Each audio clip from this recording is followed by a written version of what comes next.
Crime Stories with Nancy Grace.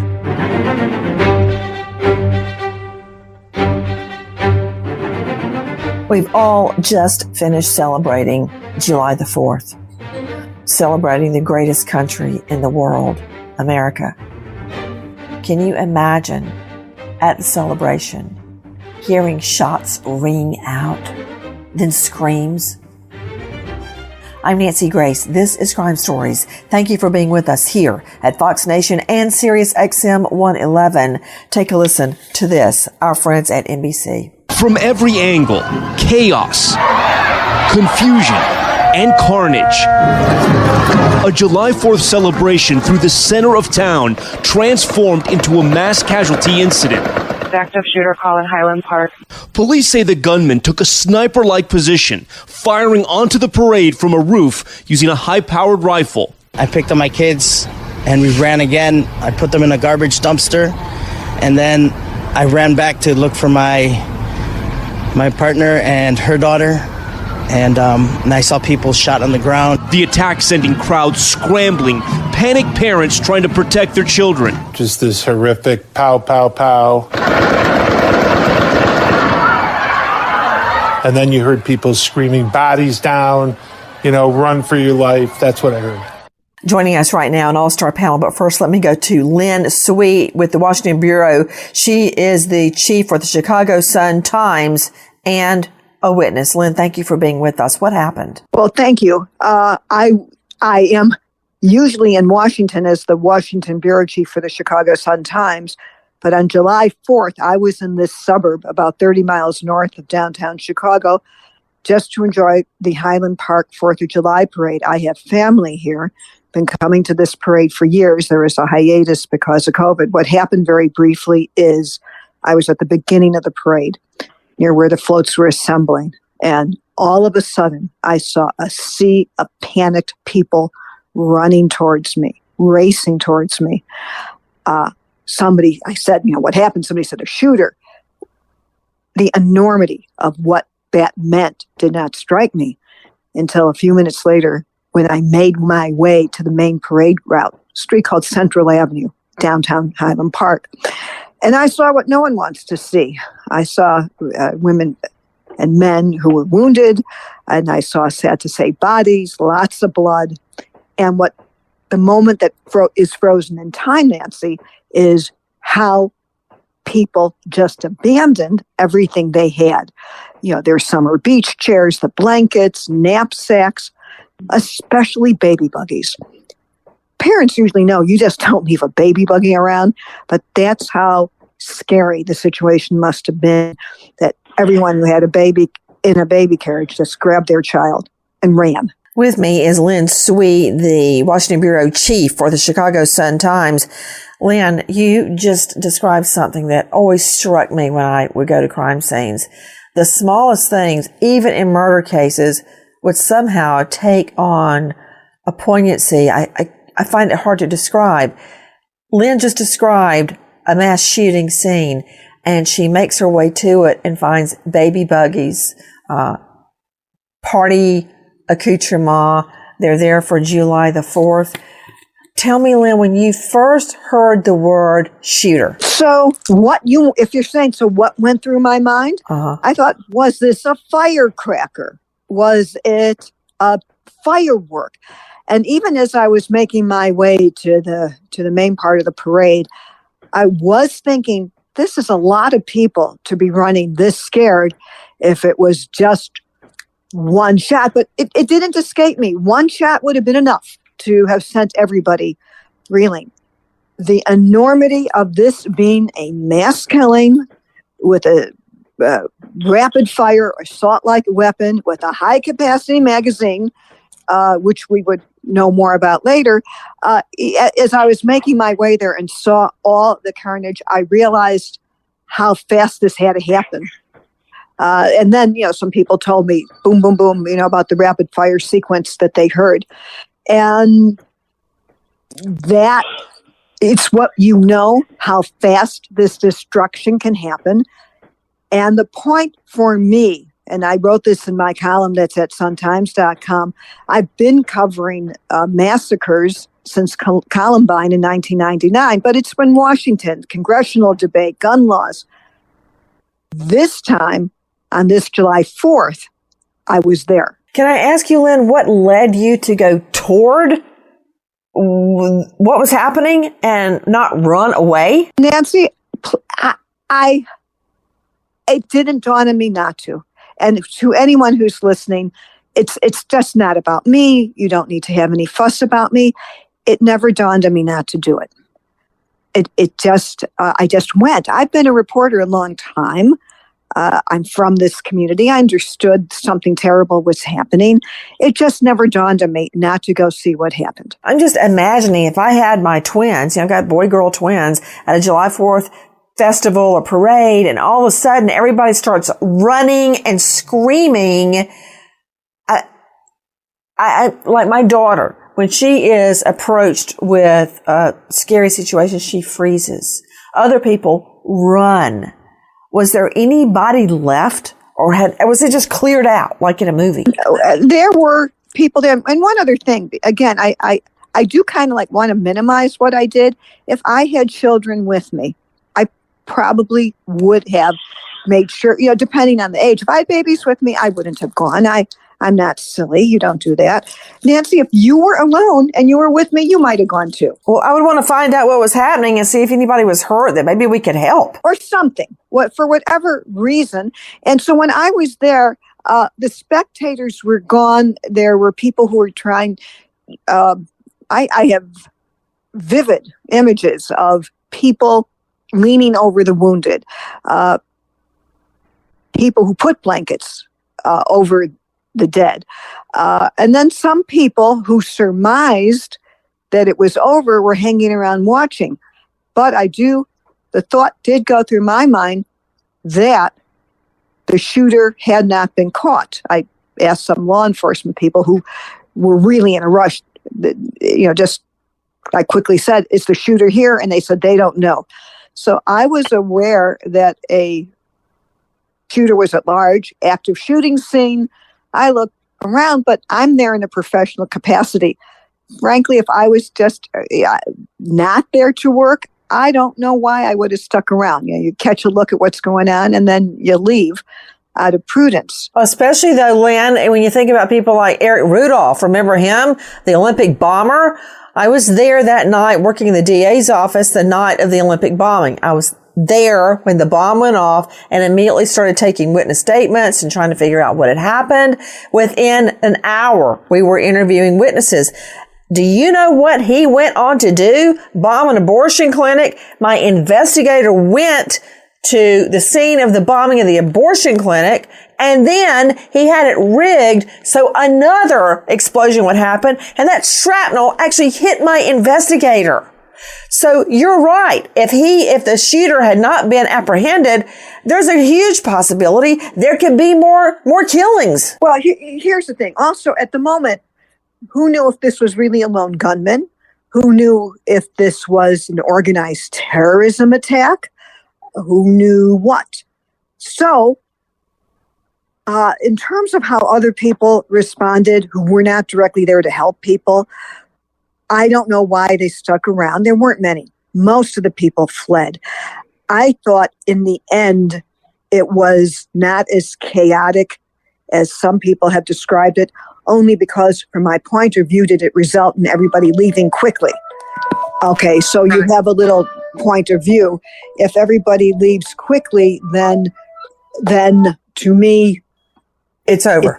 It by definition can't be that chaotic, even though I understand why people said it who were in the midst of it.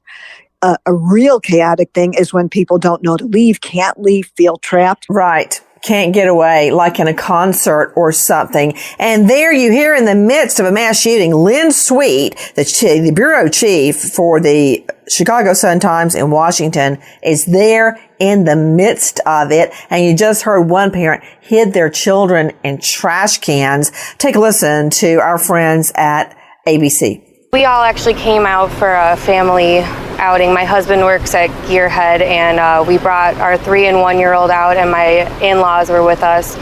and I was holding my 1-year-old, and behind us I thought there was a sound of fireworks, and seconds later I realized that that's not what it was. So I believe I hit the ground with my daughter, and I remember looking around trying to figure out where the sound was coming from, and I in fact looked up at the neighboring business across the street and saw the shooter on the roof. And I screamed that it was a shooter, and I got my daughter and we ran into my husband's store, and I yelled for my son and my mother and father-in-law, and we all were able to get in safely as my husband helped a whole bunch of other patrons get away from the danger. Lynn Sweet with me, who not only the Washington Bureau Chief, Chicago Sun-Times, but there at the mass shooting. How many lives have been claimed as a result of this one guy? As of last night, I was at the briefing that the law enforcement community put together. So far, we have 7 dead, 6 have been identified, dozens injured.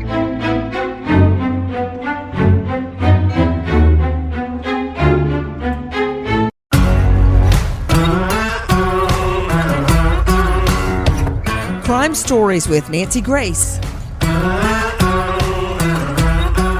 Joining me is Lisa Fine Cavalli, a survivor of the Mandalay shooting in Vegas. You can find her. She's the co-founder of Route 91 Strong. Lisa, what is all of this when you're hearing our friend Lynn Sweet describe the shooting, where all of these lives were just ripped away for nothing?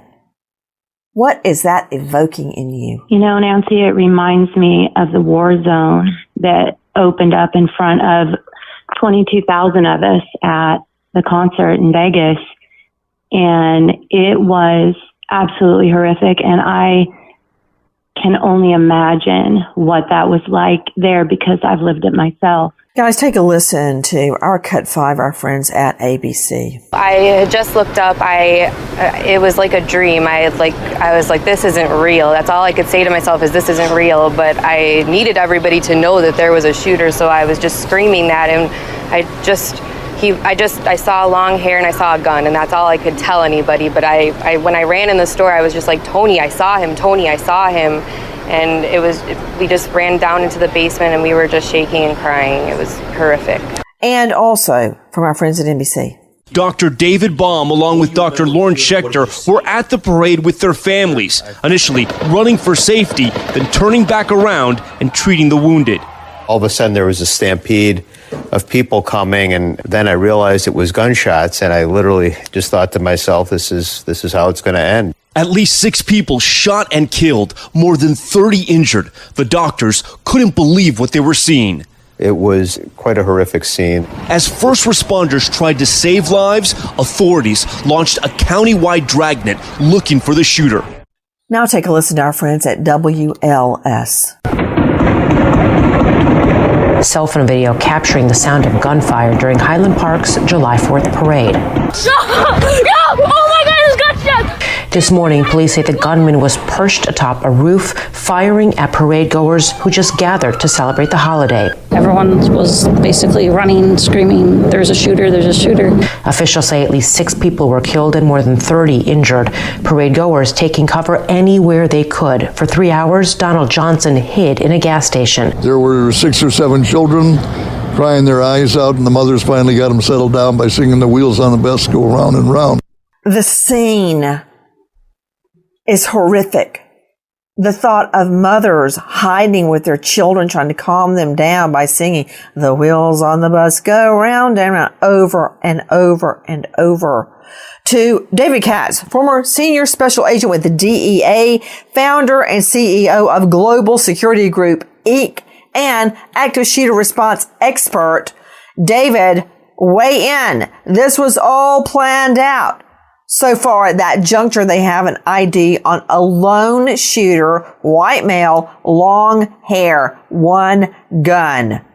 Jump in. Yeah, I mean, this is just a story that repeats itself sadly. Every time we speak about an incident like that, I always make the point that once you get further along in the investigation, you're going to see what? You're going to see not warning signs, but screaming neon signs that this person announced to the entire world that they were violent, they would act violently, and still, despite everything we've seen, despite every single tragic incident, despite hearing stories with mothers and their children, and nothing changes. Nothing changes. Did you notice that the witness said the shooter had positioned himself on top of a building? Lisa Fine-Cavalli, who survived the Mandalay shooting, that's exactly what the Mandalay shooter did in Vegas. He had everybody trapped.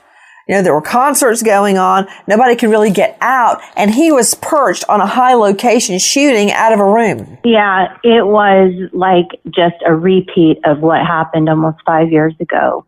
And it is happening over and over again. And what is really, really hitting my soul is that these families, these children, mothers, fathers, grandparents, families are going to be changed for the rest of their life. The rest of their lives. You know, Lisa, I remember I was in New York City on September 11, working at Court TV. And for months and months after, for a long time, there was a no-fly zone over the city. The first time I saw an airplane go over the city, I was on a treadmill. I jumped off the treadmill instinctively and jumped down on the ground. Because once you live through something like that, you're never the same, much less losing your family member, your loved one, a friend in the tragedy. And Dale Carson joining me, high-profile lawyer out of Jacksonville, former FBI agent and cop and author. He's at dalecarsonlaw.com. Dale, it's an instinct you never get over. Like Lisa is saying, that feeling like you're trapped like a rat. You don't know where the gunshots are coming from. You're in a crowd. Everybody's screaming. Everybody's running. You may have your children with you. That's horrible. Nancy, when I was in the FBI in Atlanta, I worked on the tactical team. And I can just tell you that these individuals are using history to make their killings even more effective. That elevated shooting position is the most dangerous. And the result is that you run toward the shooter, not away from them, because it makes it more difficult to get hit. And they know this. And as we move along here, things are going to get more and more worse, difficult with these copycat shootings that emulate what other people have successfully done. And it gets back to the history of these individuals. Why are they so angry? What's making them behave this way? And there are going to be neon signs, as David Katz just said, with Global Security Group, Inc., that nobody picks up until this happens. Take a listen to our cut 7, our friends at CBS. 5 people died on the scene here. Another died at a nearby hospital. And among the dozens of victims, people shot here at this 4th of July parade, the oldest victim, 85 years old, the youngest, just 8. A sudden burst of gunfire 10 minutes after the start of a 4th of July parade sent parade participants and spectators running for their lives. Police said the gunman opened fire from a nearby rooftop. I just remember seeing like smoke on the ground. I remember hearing shootings and going like and then reloading and then again, and people screaming and running. It was just really traumatizing and scary. A scene of chaos with lawn chairs, bicycles, and strollers left behind, scattered along the parade route as people scrambled for safety. To David Katz, a former special agent with DEA, founder, CEO, Global Security, Inc., you already have one witness saying it was a white male with long hair and a single gun. What should be done in a situation like that to catch the perp? Well, exactly what was done. This is all legwork. I mean, you're running the gun, you're finding the identity purchaser. Then, of course, you have cameras. You may have eyewitnesses. Once the perpetrator gets off the roof, maybe you have an eyewitness putting him in a car. Maybe a camera shot puts him in a car. Now you have a license. Now you have a registration. Now you have a camera, a license plate photo. And then, of course, once you have an identification on a vehicle. Well, now it's only a matter of he's riding by, he goes by a police officer, he has a license plate reader, he has, I don't know, that particular area, a bridge, toll, or tunnel. So it's only a matter of time before you're going to get a hit on the tag he's driving. Or it may, Dale Carson, just be luck, like with Timothy McVeigh and the Oklahoma City bombing. He was pulled over on a traffic offense, and as I recall, they found indications of fertilizer and more in his trunk used to create a bomb. That was a fluke, remember? That's exactly right. That was really unusual. But here I understand that civilians actually saw the car, which was fairly notable, and with the tag, and were able to contact law enforcement, who then stopped him, finding that he was armed yet again in that particular vehicle. And lo and behold, who does he turn out to be? A rapper wannabe. Take a listen to our cut 9. This is the Highland Park Police Chief, Lou Jogman. What I can tell you at this moment was approximately 15 minutes ago, the subject that we were looking for, the person of interest, Robert Cremo III, was spotted by a North Chicago unit at Buckley and 41, his vehicle, the vehicle that we were looking for. He attempted to initiate a traffic stop on that subject. That subject did flee. A brief pursuit went on. Ultimately, they were able to get the subject stopped at Wesley and 41 in Lake Forest. The subject was taken into custody without incident.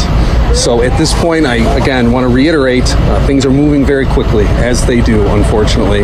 And we just want to keep you updated with the most relevant information. The person of interest is now being taken to the Highland Park Police Department, where we're going to begin the next phase of the investigation and speak with this person to make sure or see if, in fact, he is connected to this incident. Joining me right now, special guest Dr. Jillian Peterson, forensic psychologist, professor of criminal justice at Hamline University in St. Paul, an expert on mass shootings. She is the author of The Violence Project, How to Stop a Mass Shooting Epidemic. We need you now more than ever, Dr. Jillian Peterson. What do you make of what we know right now about not only the shooting itself, but the shooter? Yeah, a lot of the things that are emerging about this perpetrator are really similar to things that we see again and again and again. We've studied 180 of these perpetrators.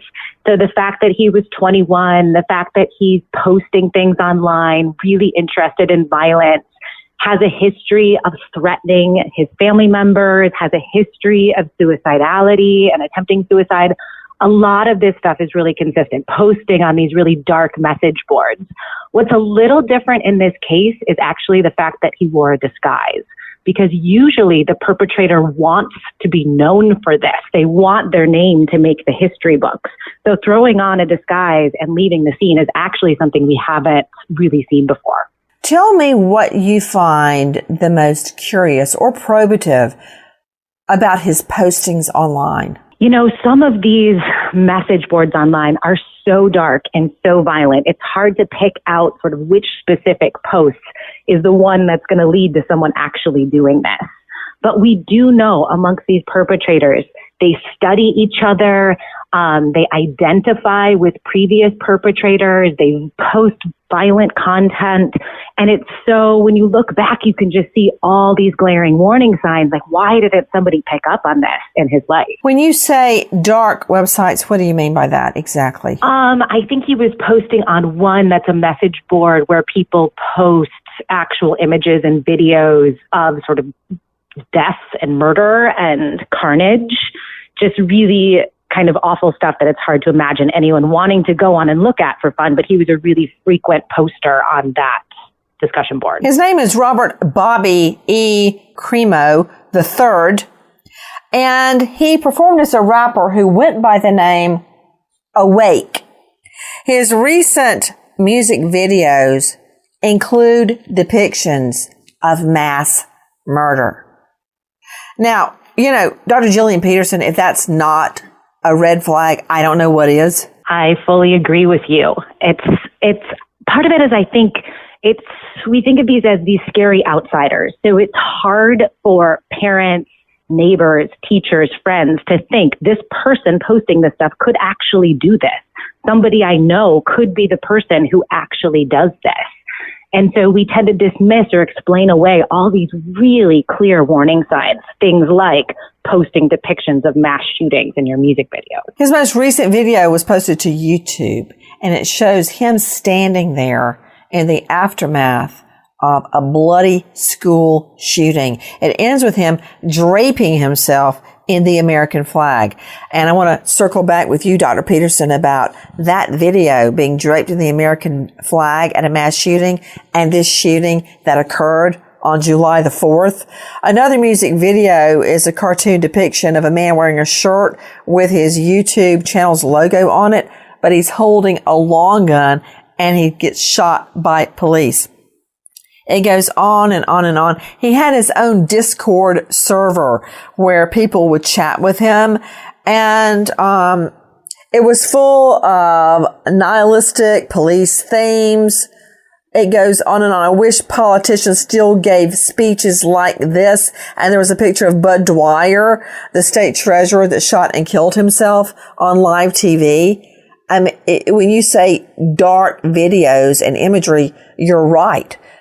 Are you saying that people chose to ignore it, or they just couldn't fathom that the guy they thought they knew could do something like this? Yeah, so all of that posting is something that we as researchers called leakage. So it is telling people you're thinking about this, posting it, writing it. And when it comes to young shooters, the vast majority, it's about 80% of them, leak their plans ahead of time. So make it known.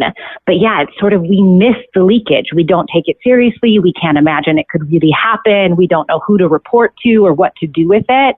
But I think when we think about preventing the next shooting, that's a really critical piece of it. You know, Dr. Peterson, I remember when I was writing one of my books, it was my first nonfiction called Objection. I wrote about blood money. People make money off murder, selling, for instance, the killer's hair, or even their toenail clippings, if you can imagine, or their drawings, or bits of pieces from murder scenes, or, for instance, selling autopsy photos, which are very, very upsetting. I had to do so much research on that laptop. When I finished the book, I destroyed the laptop. It just felt like it was cursed, because there were so many bad images that I had looked up in order to write about them. And we've got this guy frequently posting to message boards discussing graphic descriptions of murder, suicide, and death. He even posted a video of a beheading.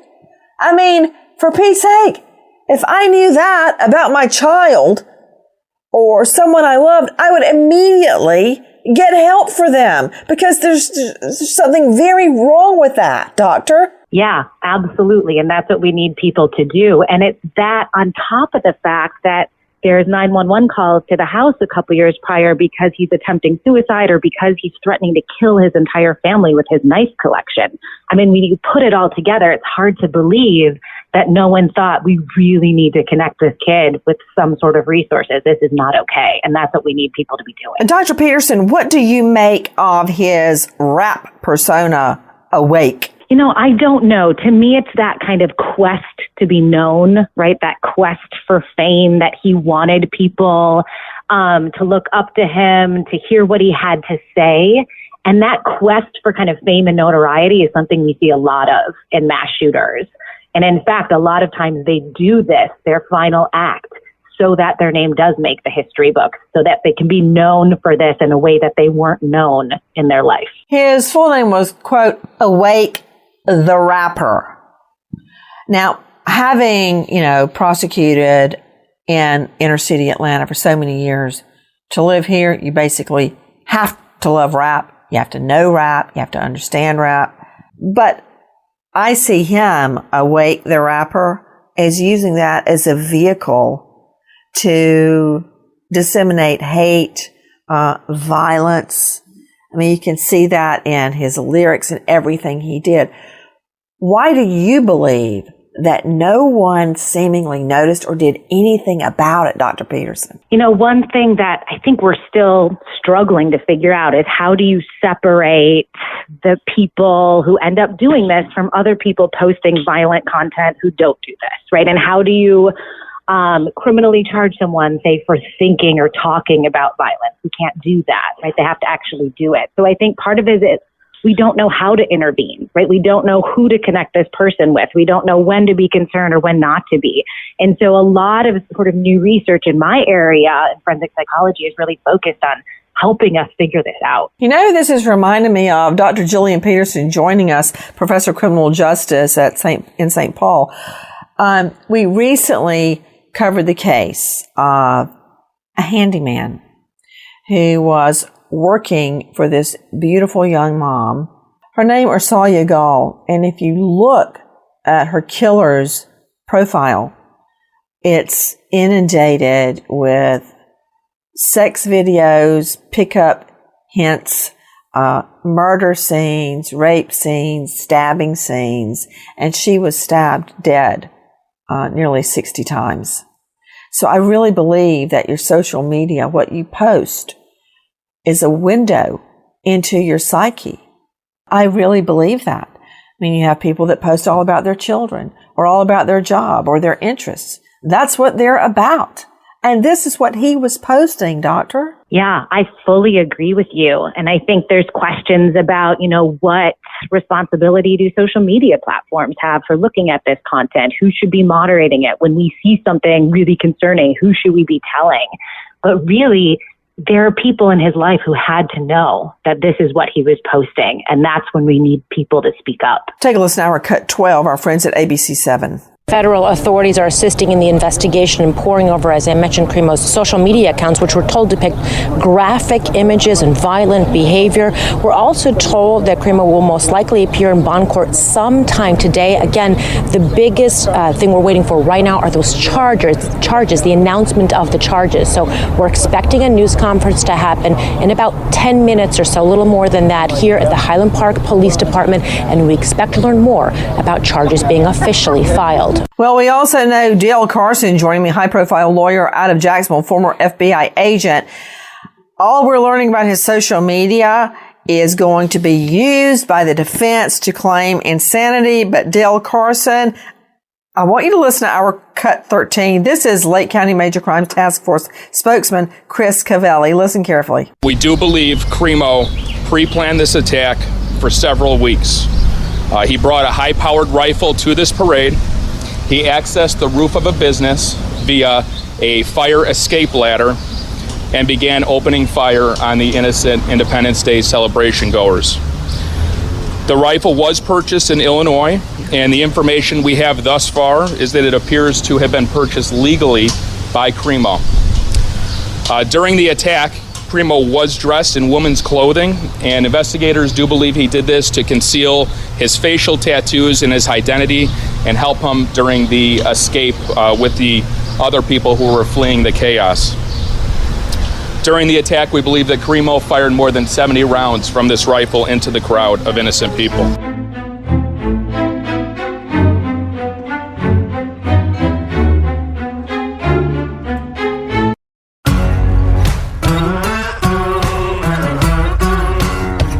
Crime Stories with Nancy Grace.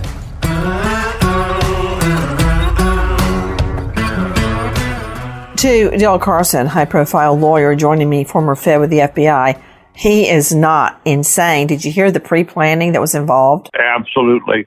I mean, this is a skill set that's adapted from other shooters' behaviors, and it's what makes them so much more deadly than what would have occurred 40 years ago. And the result ultimately is that people who are around this individual, it's like the frog in the frying pan where the water gets slowly heated.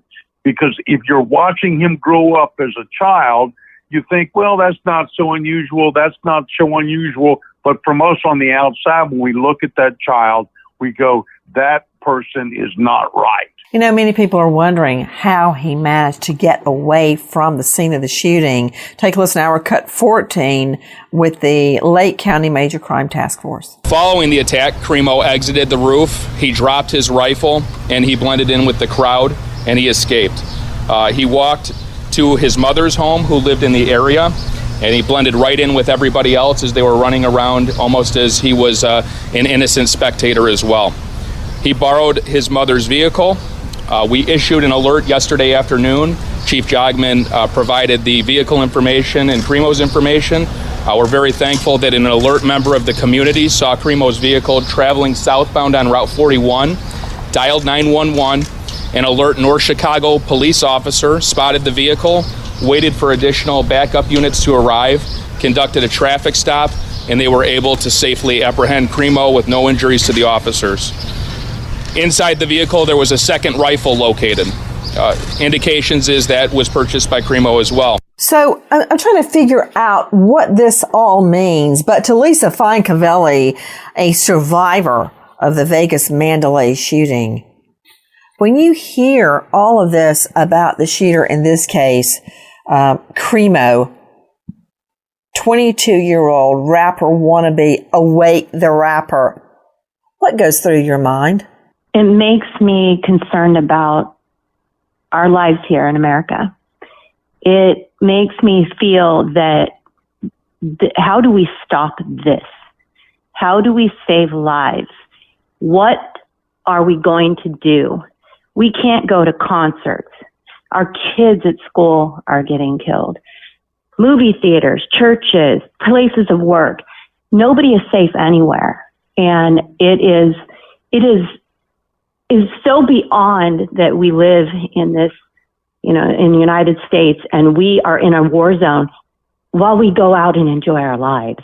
It twists me on the inside to think of all the people who have lost their lives at the hands of some wannabe rapper who dressed like a girl to blend in and get away. This is very, very carefully planned. But this guy, Cremo, wasn't always like this. Take a listen to our cut 16, our friends at CBS News speaking with the Highland Park mayor. We were in the middle of a joyful celebration, having not had this parade for 2 years due to the pandemic. It was multi-families deep along the parade route with a lot of folks shouting out. It was really joyful and wonderful. I noticed the marching band racing down the sidewalk at one point and couldn't understand what they were doing, thought maybe they were late for a performance. And then suddenly police cars were racing towards us. And again, it was like, well, maybe somebody's having a heart attack. It just didn't register that somebody was committing a mass shooting in my city. My husband was right there. He was right in the viewing stands. And he said it was just measured pop, pop, pop, pop. And he said that's when they realized after about 15 of those that it wasn't fireworks, that it was gunshots. Yeah, what can you tell us about the suspect? I've heard that you've had some connection to him in the past. I was his Cub Scout pack leader. He was a little boy at the time. I'm not sure what happened to him to compel him to commit this kind of evil in his hometown. In his own hometown. Joining me right now, longtime friend and colleague, Dr. Michelle Dupree, former forensic pathologist, medical examiner, detective, and author of Homicide Investigation Field Guide. Dr. Dupree, you and I have looked at a lot of crime scenes. You've performed a lot of autopsies. But when there is a mass shooting, I know it affects you in a different way. And then when you hear the shooter was once a Cub Scout, like every other kid, normal, seemingly. When you're doing autopsies or investigating shootings like this, is it hard to fathom the shooter was once a normal kid? Nancy, it is. I mean, this is so horrific. It's hard to imagine anybody could do this. But someone who has a past of being a Cub Scout or Boy Scout, you just don't think of that. It's hard. Dr. Dupree, in addition to, of course, being medical examiner, you were also a detective with Lexington County Sheriff's Department. What can you tell me about the gun used in this case? Well, Nancy, this is an AR type of a long gun, a rifle. it is high powered, and the reason it's high powered is because the bullets, when they come out, they travel so fast, and that's what causes the damage. This type of gun causes enormous damage to the target it hits. I mean, a wound in a person this size would be the size of an orange or bigger when it exits the body. It's just horrific. What do you make of what the witness said, that there was a measured pause between each firing? Well, this type of a rifle, it's actually a semi-automatic. And so one round is fired with each trigger pull, but you can pull the trigger in rapid succession. So even though it is a semi-automatic, it can fire anywhere from 30 to 75 rounds per minute. Let me ask you, Dr. Dupree, what the shooting victims, I mean, one victim was shot in a wheelchair, what these victims went through, would they, based on what you've just told me about ballistics, would they have survived long enough to understand what was happening to them, to see everybody running and screaming as they bled out? Of course, that depends on where they were shot. I mean, we have one victim that was actually grazed in the leg, and she survived. If you have a direct hit by this in the core of your body, the central part of your body, you are not likely to survive. It's going to be very fast. You are still going to be in shock within a minute or so. Other people, depending again on where they're hit, they're going to know what's going on. And certainly if you're not the first person shot, you're going to hear the gunshots, you're going to see people running, you're going to be afraid, and then all of a sudden, you're going to also feel that. It's going to be horrific. Tell me again about the bullet, the type of ammo used. Well, there are different types of ammo that can be used in these guns, typically something like a 223 or something of that nature. But there are several different types of ammos. But in all cases, again, they're high-powered. And the reason that they're high-powered is because, and I don't want to get into math here, it's not my strong subject, but the velocity or the speed of that bullet is something around 3,200 feet per second or so. A handgun is much, much slower than that. So the killing power, if you will, is a little less. And that's what makes these so dangerous. It's why the military used this type of gun, or one similar. It's a killing machine. To you, Lisa Fine-Cavalli, shooting survivor, what's your final thought today? I hope that our leaders can come together and do whatever it takes to make this stop. It has got to stop. It is the ripple effect of the damage of all of these innocent lives being murdered. And it seems like it's happening every week. I hope that we can get solutions. I don't care what it takes. We need solutions to this massacre of these lives. The war zone is opening up on our lives every day. We walk out of that door and we could be involved in a mass shooting. It's got to stop. We wait as justice unfolds. Nancy Grace, Crime Story, signing off. Goodbye, friend.